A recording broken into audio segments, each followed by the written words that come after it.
Welcome to Tantrum House. We enjoy talking about board games here on the show, but we really enjoy playing them. This coming Monday night, we're going to be at our favorite local hangout, Due South in Taylor, South Carolina. If you can join us, we'd love to have you. We will be there from 6 to 9, playing a bunch of games from our libraries, including the one we're going to review today, Small World. Let's go ahead and take a look at that in our Terrible 2 Minute Review.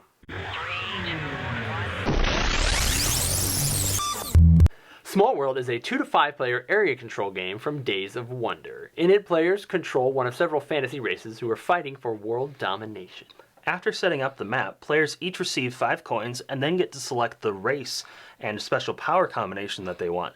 This is one of the coolest parts of the game because you get such fun combinations as heroic trolls, flying rat men, and diplomat skeletons. When players are selecting their characters, they can take the bottom character for free, or they can place a gold token on each character that they don't want, working their way up the list to take the character that they do want.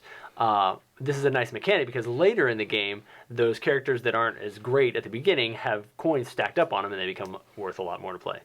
After selecting their race, the player collects the race tokens that are dictated by her combination of race and special power, and then once they have all those tokens, they can begin conquering territories. They start with an edge territory and then work through adjacent territories, using up their tokens as they go. Some territories will have mountainous terrain or enemies already on them, and they'll take more tokens than others, but your special power might mitigate how many tokens you have to use or give you special movement options. At the end of his turn, player counts up however many territories he was able to claim on his turn, and then collects gold coins for each of those, and he might collect additionals if his character has special abilities. When a player is done placing his tokens, he then counts up how many territories that he's conquered, and then any additional bonus points he gets for his character, and then collects coins for that, and play moves on to the next player.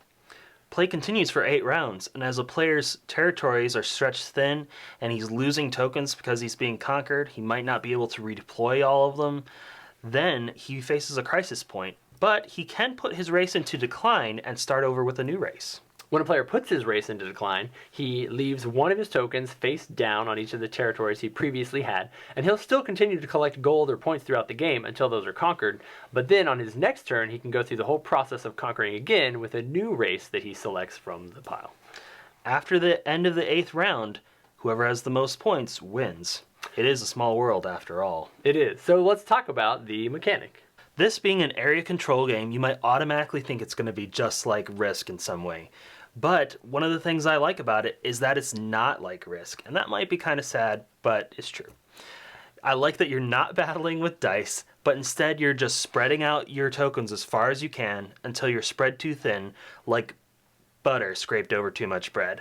I also like the idea of putting your race into decline. It's very unique, simple but awesome theme. So not to hate on Risk any more than we need to today, but I like that the theme does feel a lot different than Risk as well. I mean, it's very much the same world domination, map coverage type of game, but you've got these zany characters and this fanciful world and this really gorgeous map. I mean, it just looks fun to play, and it is fun to play. It's got a good balance of like a little bit of story, a little bit of strategy, a little bit of, you know, just good gameplay action. I like the theme to it quite a bit. Replayability. And for all those reasons, the game is very replayable as well.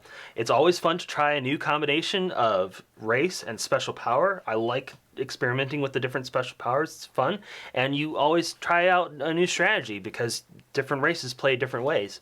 The game does have a 2-sided board, and there are several expansions for it, so that adds to the replayability as well. It's a very great game. Enjoyability.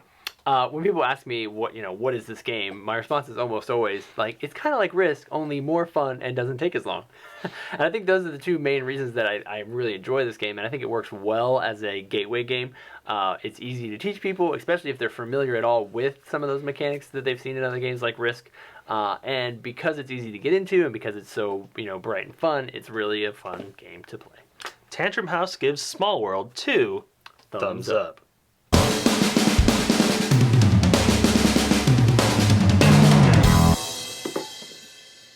Welcome to Tantrum House. Yes. Sorry, go ahead.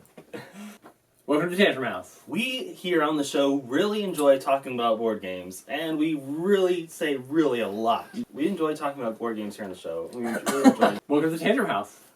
We enjoy talking about board games here on the show.